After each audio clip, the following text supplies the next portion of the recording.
안녕하세요 여러분, 헬스 모티베이터 최종호입니다. 오늘 하루 또 날씨가 많이 추웠는데 잘 지내셨는지 모르겠네요. 오늘은 준비한 영상의 제목은 식단 관리를 위한 5가지 팁이 되겠습니다. 어려운 내용 없고요, 충분히 여러분들도 실생활에서 지켜낼 수 있는, 실행할 수 있는 팁들이니까 천천히 한번 들어보시고 실행하셔서 식단 관리에 많이 도움이 됐으면 좋겠습니다. 총 5가지. 첫 번째는 약속을 잡지 않는다.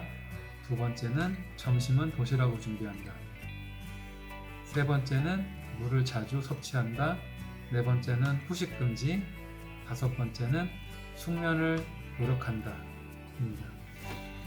첫 번째, 약속을 줄인다라는 거는 보통 점심 약속 또는 저녁 약속, 거의 대부분 저녁 약속일 거예요. 저녁 약속 같은 경우에는 보통 술이 곁들여진 경우도 있고, 길어져서 계속해서 1차, 2차 이렇게 드시는 경우, 아니면 커피를 먹는 경우, 이러다 보면 리듬도 깨지고 식단 관리하는 거에 대해서 그분들과 만나면서 한 번쯤이야 이런 식으로 포기하게 되거나 타협을 하게 되거든요. 그러면 식단 관리는 다시 처음으로 돌아가게 됩니다. 그러니까 약속을 안 잡는 게 사실은 가장 처음으로 꼽은 이유가 그럴 수 있어요. 약속을 잡더라도 점심 식사를 한다던가 그러면 조금 나을 수 있는데, 저녁은 조금 더 난이도가 있겠죠. 그러니까 되도록이면은 식단 관리하는 기간, 그러니까 가장 처음에 내가 식단 관리를 한다, 나 건강을 위해서 운동을 시작했다, 이렇게 주위에 알려주시면 그분들이 이제 인지를 하실 거 아니에요. 그리고 거기에다가 예를 들어서 약속 잡으려 전화를 했는데 양해를 구하기도 쉬울 수 있고요. 그래서 이 첫 번째 조건, 약속을 잡지 않는다라는 게 식단 관리한 팁 첫 번째로 꼽은 이유이기도 하고요. 저도 실제로 약속을 거의 안 잡기는 하지만 어쩔 수 없는 경우에는 나가게 되면 먹을 수 있는 것들로 잡으려고 노력을 해요. 먹을 수 있는 메뉴가 있는 식당. 그리고 제가 술은 안 먹으니까 상관없는데, 술 드신 분이라면 사실 유혹도 어려울 거고, 그러니까 아예 그런 자리를 만들지 않는 환경 설정이 필요한 거죠. 그래서 약속을 잡지 않는다, 정말 중요하고요. 두 번째, 점심은 도시락으로 준비한다.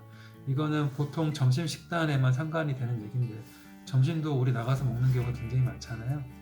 하루에 한 끼, 집밥을 먹기가 어렵다면 한 끼 정도 미리 아침에 조금 일찍 일어나서 출근하기 전에 도시락을 준비해서, 보통 분들 나가서 좀 자극적이거나 몸에 안 좋은 음식을 드실 때 나는 식단 관리한다 그러고 도시락으로 먹는 거죠.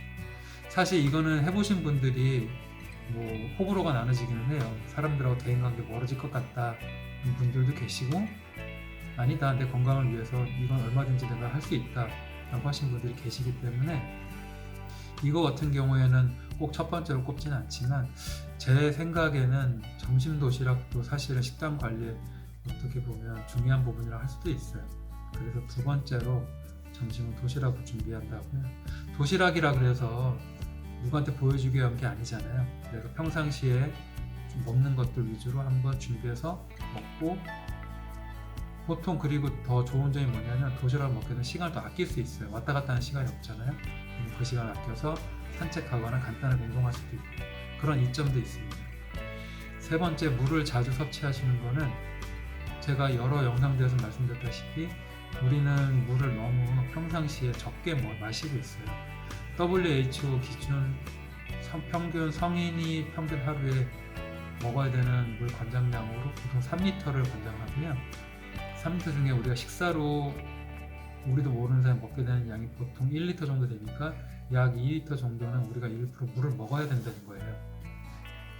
우리가 목이 마를 때 목마름을 느끼는 신경계는 말초신경계에 해당되는데, 그 말초신경계는 가장 나중이거든요. 그러니까 우리가 목이 마르다라고 알고 있지만 뇌에서는 목이 마르다는 신호를 안 보내니까 물을 안 마셔도 된다라고 간과하게 되는 거죠.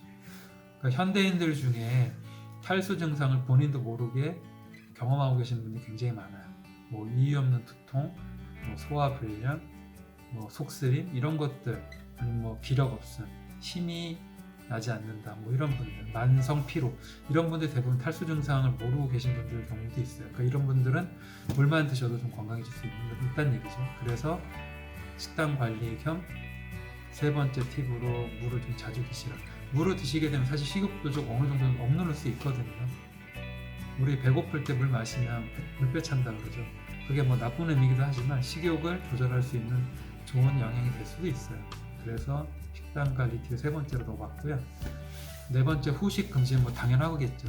후식을 먹게 된다는 얘기는 식사와 식사 중간에 뭘 먹게 된다는 얘기니까 우리 속이 쉬지도 못할 거고 소화기관 당연히 쉬지 못할 거고, 이게 식사와 식사 중간에 간식이 들어가니까 본식을 먹을 때, 본식사를 먹을 때 입맛이 없거나 양을 적게 먹게 되겠죠. 그러면 예를 들어서 그게 점심, 저녁 중간에 간식을 먹었다 그러면 저녁을 조금 약간 적게 드시게 될 테니까 저녁에 야식에 대한 유혹이 굉장히 또 압력이 세게 올 수 있어요. 그러니까 간식도 후식도 안 드시는 게 식단 관리에 굉장히 중요한 팁이 됩니다. 마지막 다섯 번째는 숙면, 그러니까 잠에 관련된 건데, 우리가 잠이 부족하게 되면 당연히 스트레스를 받게 돼 있고 그 스트레스를 풀기 위해서 대부분 먹는 거를 푸시려고 해요. 실제 많은 연구 결과들도 잠이 부족하신 분들이 비만도 높다던가 아니면 뭐 식욕이 잠을 충분히 주무신 분들에 비해서 더 높다던가 여러 가지 연구 결과들이 많기 때문에 마지막 다섯 번째 팁으로 숙면을 노력하도록, 숙면을 취하시도록 하라고 하는 게 마지막 팁 다섯 번째가 됐습니다. 지금까지 준비한 내용이 다 식단 관리란 여러 가지 팁이지만 사실 평상시에 이런 것들만 여러 가지 지켜도 꼭 식단 관리가 아니더라도 건강에 대해 되게 많은 플러스 요소를 갖고 있어요. 그러니까 한번 실천해 보시고 오늘도 건강하게 하루 잘 마무리하셨으면 좋겠습니다. 지금까지 제가 준비했던 내용이 마음에 드셨다면 구독과 좋아요, 알람 설정까지 부탁드리겠습니다. 감사합니다.